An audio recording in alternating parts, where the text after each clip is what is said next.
Hello साथियों, आपका स्वागत है सरकारी जॉब एस्पिरेंट परिवार में। आशा करता हूं आप सब स्वस्थ होंगे, मस्त होंगे और पढ़ाई जबरदस्त चल रही होगी। आइए बहुत अच्छे सेशन के साथ जुड़िए। इससे ये पता चलेगा हमारे देश में क्या चल रहा है, क्या हलचल है और क्या कुछ बड़ा होने वाला है। ये जानने का बहुत बेहद जरूरी है और ये हमारे देशवासियों सबके लिए सेशन है। यहाँ पर देखेंगे जो कभी मतलब भाजपा सरकार बोलती थी 400 पार, अब क्या दिक्कत आ गई, कितना बड़ी संकट आ गई है।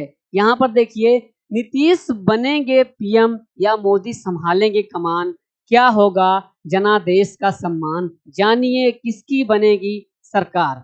अब इसमें नीतीश का चर्चा कहां से आया और क्यों आ रहा है मेरे साथियों, ये जानना बेहद जरूरी है। आइए बहुत इसी में सारा चर्चा करते हैं। यहाँ पर देखिए, मोदी सरकार 3.0 की राह में रोड़ा बनेगा इंडिया अलायंस। दिल्ली से बिहार तक हलचल, नीतीश नायडू के हाथ में गेम। अब नीतीश नायडू का चर्चा क्यों चल रहा है? यहाँ टॉप स्टोरीज में देखिए आप सब, सिर्फ दो ही लोग का चर्चा हो रहा है। देखिए पूरा यहाँ पे सोशल पे, और ट्रेंड भी कर रहा था बिल्कुल ट्विटर पे।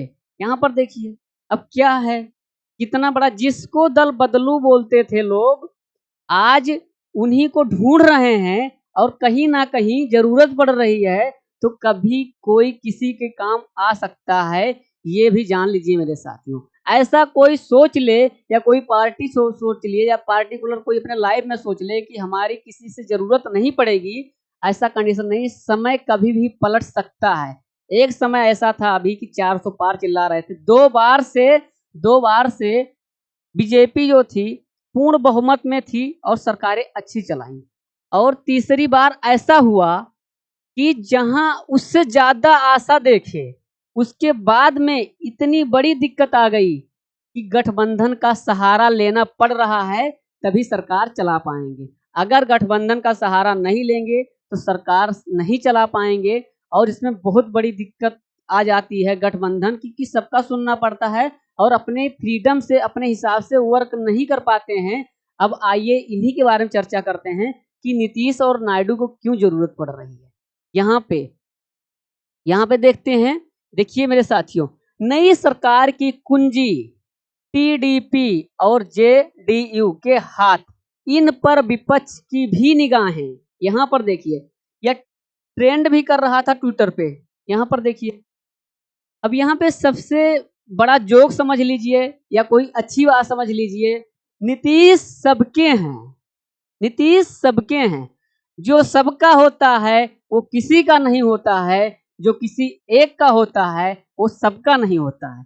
अब क्या बोल रहे हैं, ये जोक समझ लेना आप सब या कुछ भी समझ लीजिए, लेकिन कहीं ना कहीं इसमें सच्चाई छुपी हुई है। बेटा अब हम वो नीतीश कुमार नहीं रहे, अब हमको चाहिए फुल इज्जत। हमको चाहिए फुल इज्जत। जहां पे फुल इज्जत मतलब कुछ बड़ा चाहिए, जहां पे मिलेगा वहीं पे जाएंगे। कभी यही नीतीश जी हैं, भाजपा की बुराई करते थे और आज कभी ना कभी अच्छाई भी करते हैं, कभी बुराई कभी अच्छाई। यहाँ पे देखिए, आज इन्हीं को ढूंढ रहे हैं जो कभी दल बदलू बोलते थे। आज मतलब ढूंढ रहे हैं इनको। कहाँ पे है नीतीश नायडू, इनकी बहुत सख्त जरूरत है लोगों की। यहाँ पर देखिए, टीडीपी जेडीयू ने किया मोदी का समर्थन, किया मोदी का समर्थन। टीडीपी सांसद के रविंद्र कुमार ने कहा, टीडीपी के सांसद रविंद्र कुमार ने कहा, नतीजों पर पीएम मोदी, यहाँ पर देखिए, नतीजों पर पीएम मोदी और टीडीपी प्रमुख एन चंद्रबाबू नायडू ने एक दूसरे को बधाई दी। यहाँ पर देखिए, एक दूसरे को बधाई दी।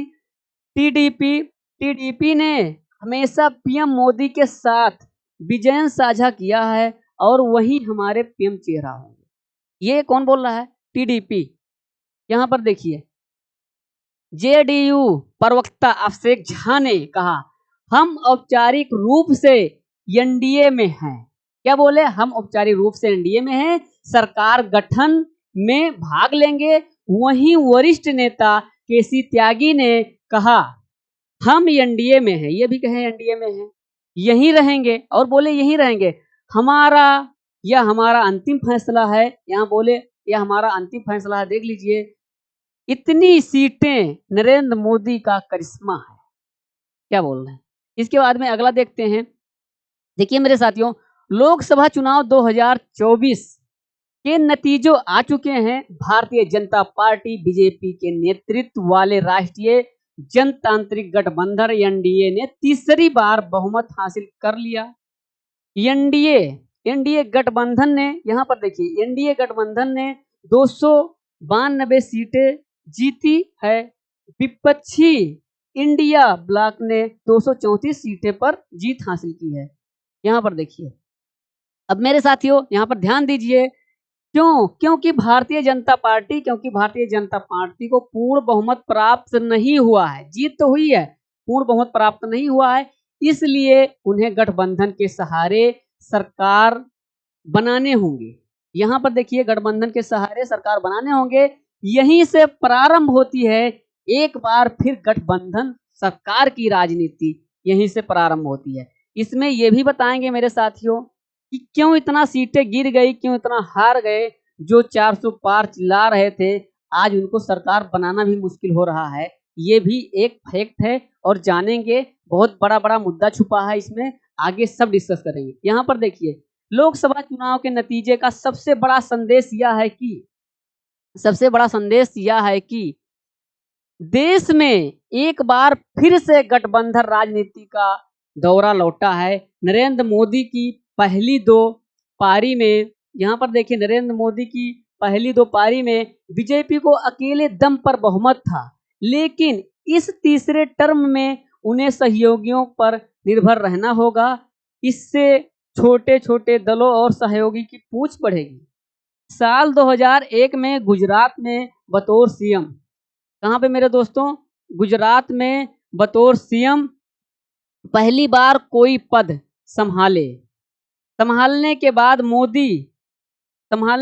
मोदी पहली बार गठबंधन सरकार की अगुवाई करेंगे। अभी आज तक गठबंधन सरकार की अगुवाई नहीं की, ये पहली बार ऐसा हो रहा है कि अगुवाई करेंगे। यहाँ पर देखिए लगातार 3 कार्यकाल, यहाँ पे ऐसा नहीं है कि पहली बार हमारे देश में हो रहा है जो प्रधानमंत्री ये तीसरी बार बनने जा रहे हैं। यहाँ पे पूर्ण बहुमत सरकार देखिए, जवाहरलाल नेहरू जी का कांग्रेस की सरकार थी। यहाँ पे देखिए 1952 में 364, 1957 में 371, 1962 में 361। यहाँ पर देखिए पूर्ण बहुमत, मेरे साथियों यहाँ पर देखिए पूर्ण बहुमत प्राप्त था। कितने कितने सीटें यहाँ पे मिली थी और प्रतिशत देख लीजिए यहाँ पे कितना प्रतिशत वोट था। यहाँ पर देखिए मेरे साथियों, भाजपा राष्ट्रीय जनतांत्रिक गठबंधन, यहाँ पर देखिए 14 में पूर्ण बहुमत था, 19 में पूर्ण बहुमत था, इतना मिला था, और 2024 में इतना प्रतिशत मिला।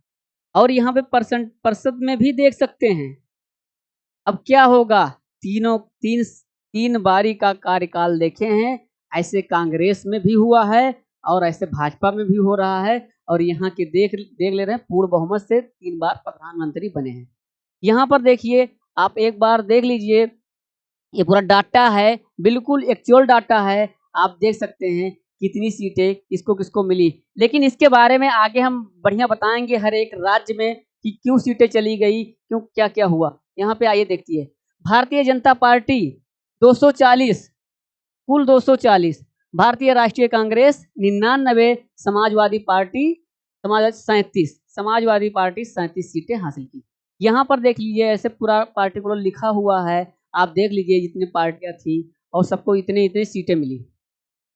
यहाँ पर देख सकते हैं मेरे साथियों, मंडल युग की वापसी। अब क्या है मंडल युग की वापसी, यहाँ पर देखिए ये आपके लिए बहुत महत्वपूर्ण है। यहाँ पर देखिए कहीं ना कहीं जात फैक्टर वर्षों बाद प्रभावी होता दिखा, कहीं ना कहीं जात फैक्टर वर्षों बाद प्रभावित होता दिखा। साल 2014 के बाद से हिंदुत्व और राष्ट्रवाद के रथ पर सवार बीजेपी ने कहीं ना कहीं फैक्टर को पीछे छोड़ दिया था। लेकिन मेरे साथियों देखिए, लेकिन इस चुनाव के बाद, लेकिन यहाँ पर देखिए कहीं ना कहीं छोड़ दिया था, लेकिन इस चुनाव में दलित, ओबीसी ओबीसी के बीच विपक्ष ने नई सोशल इंजीनियरिंग आजमाई जो सफल रही।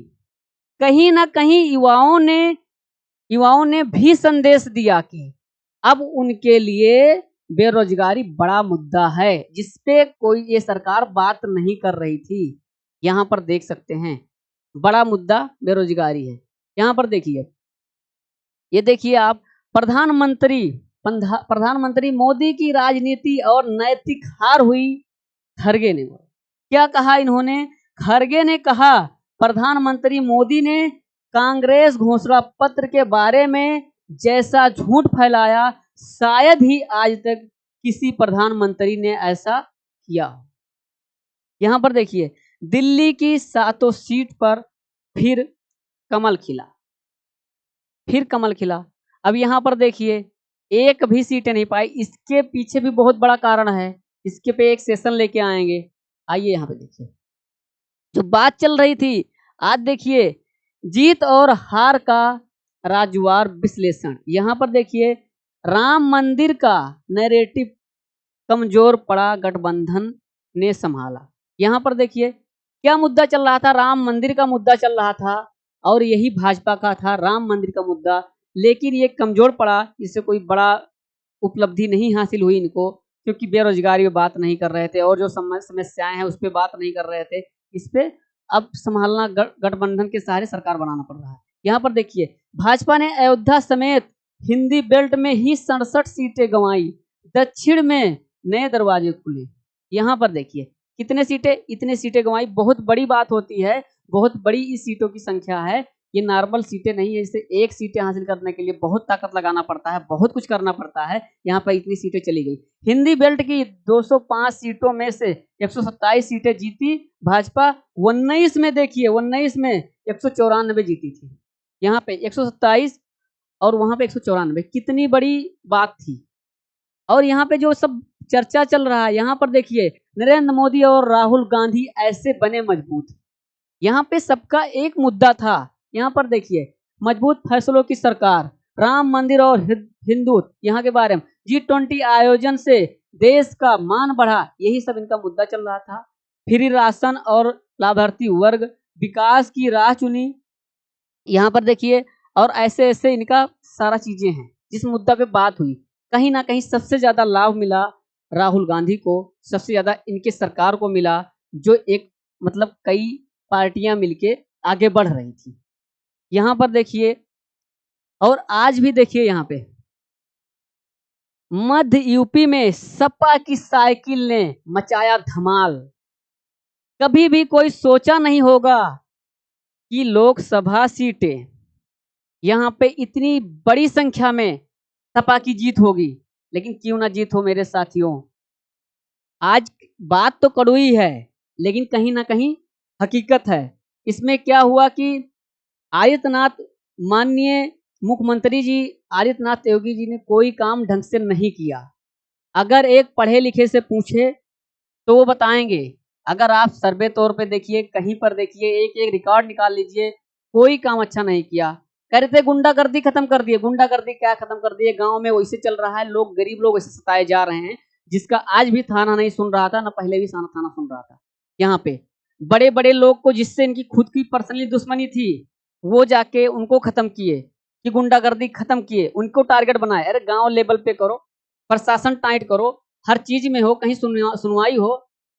शिक्षा व्यवस्था में जितनी वैकेंसी थी, कोई बेरोजगारी के ऊपर बात नहीं हुई। इतनी भर्ती पेपर लीक हुआ इनके राज्य में, और इतने ज्यादा वैकेंसी कैंसिल हुई, ना कहीं भी वैकेंसी आती है, जो वैकेंसी आती है वो लीक हो जाती है। वही सब परिणाम है जो भुगतना पड़ रहा है। अगर ऐसे ही रहा तो आगे चल के अपने सरकार से राज्य में भी सरकार नहीं चला पाएंगे, और आने वाले समय में सपा सरकार बनेगी यहाँ पे। क्योंकि ऐसे कंडीशन रहा, लोगों से क्या मतलब है, एक स्टूडेंट से क्या मतलब है, उनसे यही मतलब है कि हम पढ़ लिख रहे हैं तो हमें रोजगार मिले, बेरोजगार ना रहें।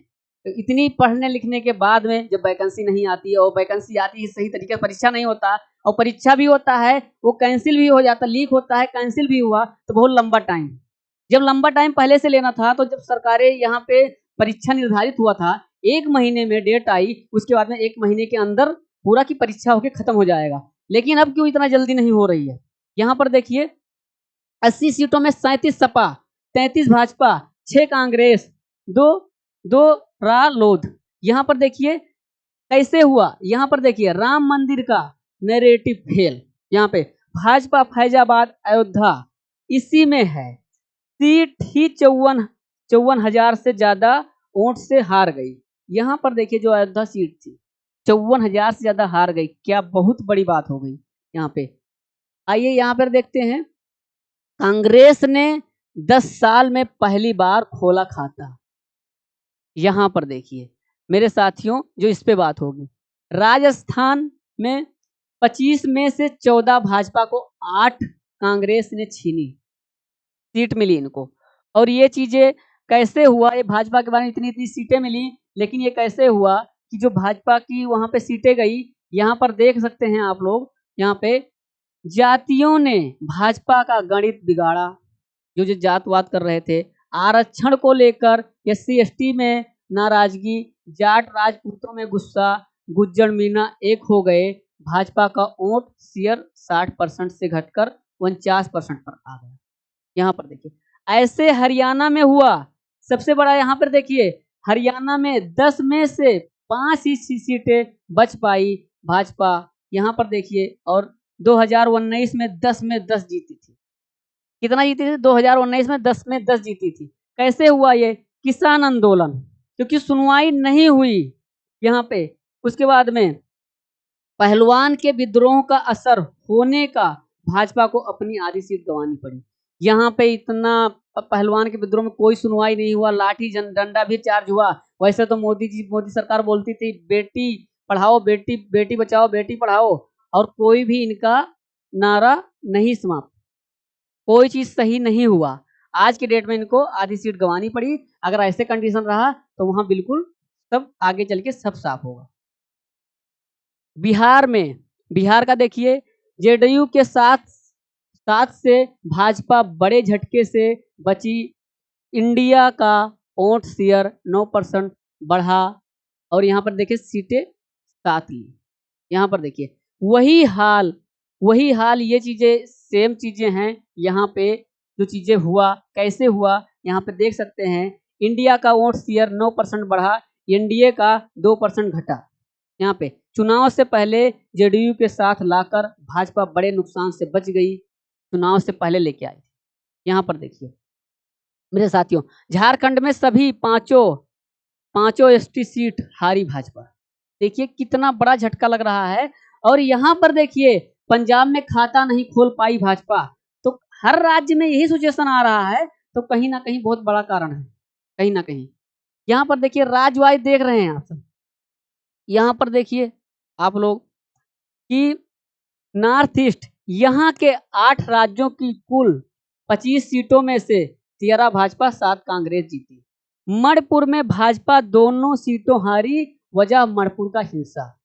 यहाँ पर देखिए मणिपुर में दोनों सीट हार गई, लेकिन वहां मणिपुर जलता रहा। लेकिन ये सरकारें ऐसे थी, बहुत बेहतर निष्कर्ष नहीं निकला। ना कोई एक जो होता है न्याय दिलाना, ना न्याय सही से हुआ, तो सीट नहीं गंवाएंगी। किसकी सरकार वहां पे रहेगी? नहीं रहेगी। सबके साथ यही हो रहा है। यहाँ पर देखिए बंगाल भाजपा की 6 सीटें घटी। यहाँ पर देखिए 42 सीटों में से 29 पर दीदी का दबदबा रहा। भाजपा 12 सिमट गई 12 में। लेकिन ये पहले कितना थी? पहले यहाँ पे देखिए कैसे हुआ। 2019 में भाजपा 18, अब 12 यहाँ पे घट गई, 12 सीटें आई। कैसे हुआ? भाजपा का वोट शेयर करीब 2% घटा और तृणमूल का 2% बढ़ गया। संदेश खाली का मुद्दा था। यहाँ पे आगे देखिए, यहाँ पर देखिए यही चीजें महाराष्ट्र में शिवसेना NCP टूटने से कांग्रेस को बड़ा फायदा, भाजपा को बड़ा नुकसान। वही चीजें यहाँ पे हुआ, जो चीजें आप देख सकते हैं। एक बार पढ़ लीजिए तो सेशन लंबा हो जाएगा। सारा डिटेल लिखा है, एक एक राज्य के बारे में समझ में आएगा, और कहाँ गिरी, कितने सीटें गई, इनका पूरा जानना भी जरूरी है कि कैसे हुआ। अगर वहां पे सीट घटी तो कैसे हुआ। वही चीज सेम कंडीशन केरल में है।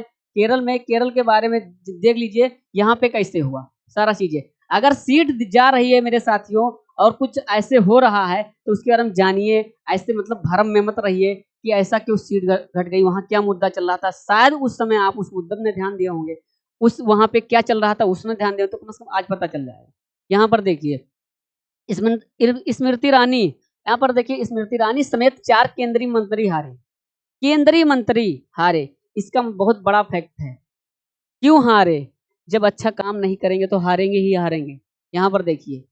और दूसरी बात, क्षेत्रीय दलों का दूसरा सबसे बड़ा प्रदर्शन, क्योंकि ये सबसे ज्यादा बहुत आगे निकले क्षेत्रीय दल, जो बहुत ज्यादा बढ़त बनाई आज तक। यहाँ पर देखिए पहले इतना वर्चस्व नहीं था। यहाँ पर देखिए थोड़ा छोटा है, दिख रहा होगा आप सबको। स्थानीय मुद्दे हावी, जिससे क्षेत्रीय दलों को फायदा।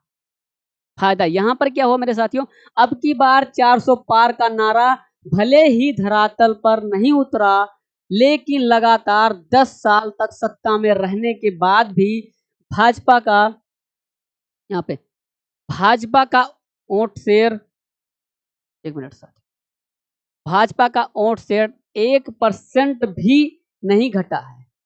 दूसरी ओर कांग्रेस नए सहयोगियों के साथ मिलकर मजबूत से उभरी। यहाँ पर देखिए एनडीए क्यों पिछड़ा, यहाँ पर देखते हैं। स्थानीय मुद्दे हावी रहे, जिससे क्षेत्रीय दल मजबूत हुए। हर चरण में भाजपा नैरेटिव बदलती रही। यहाँ पर देखिए पूरी पार्टी सिर्फ मोदी के भरोसे बहुमत पाने का निर्भर रही गई। खुद मोदी कई बार यह कह चुके थे कि सिर्फ मेरे भरोसे ना रहें, स्थानीय नेता जनसंपर्क करें। यहाँ पर देखिए, और यहाँ पर देखिए टारगेट पर कांग्रेस को रखा और उसी पर हमला करती रही, जबकि असली मुद्दा स्थानीय दलों के साथ था। और तीसरा नंबर देखिए पॉइंट, यहाँ पर देखिए उत्तर प्रदेश में आंकड़ों की नाराजगी और महाराष्ट्र में शिवसेना और एनसीपी को तोड़ना भाजपा के खिलाफ हो गया। यहाँ पर देख किसानों की नाराजगी दूर नहीं कर पाई, जिससे यूपी, हरियाणा व पंजाब में बड़ा नुकसान हुआ।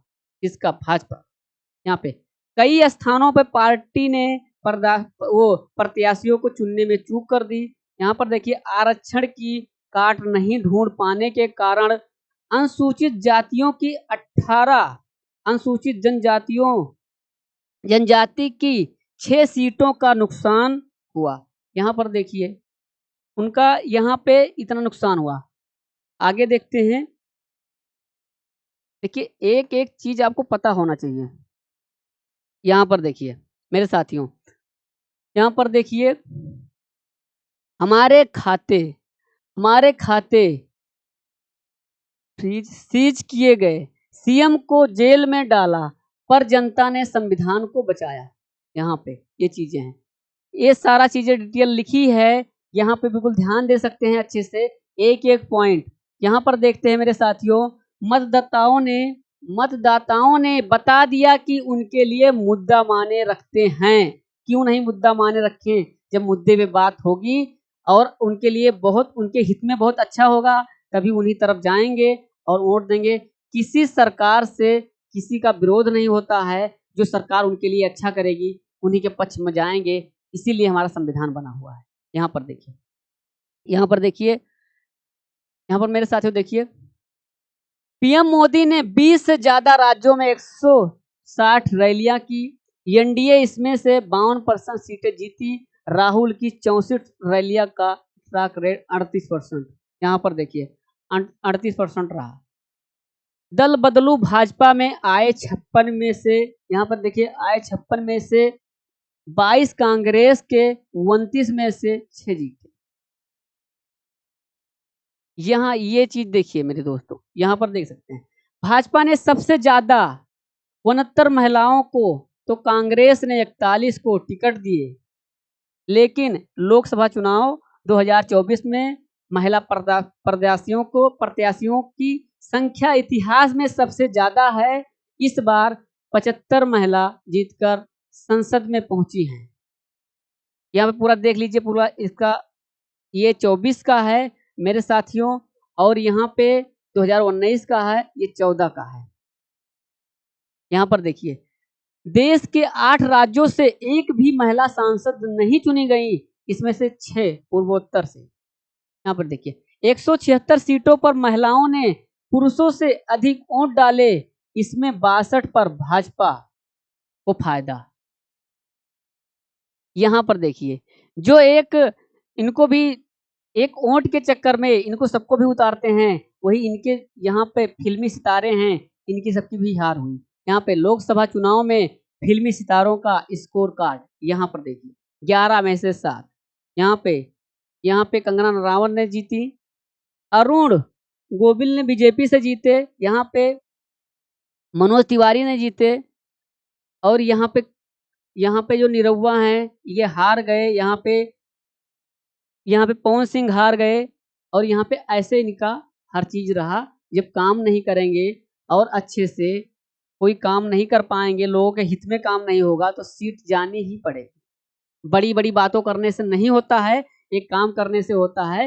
लेकिन मेरे दोस्तों और मेरे साथियों, इस पे हम कुछ राज्य में, जैसे उत्तर प्रदेश है, उत्तर प्रदेश में सपा और उसके बाद में बीजेपी के बारे में जो इतनी सीटें क्यों लेके गई सपा, क्या कारण था, इसका भी लेके आएंगे, दिल्ली पे लेके आएंगे, और बिल्कुल एक्चुअल जानकारी जो आपको जानना जरूरी है।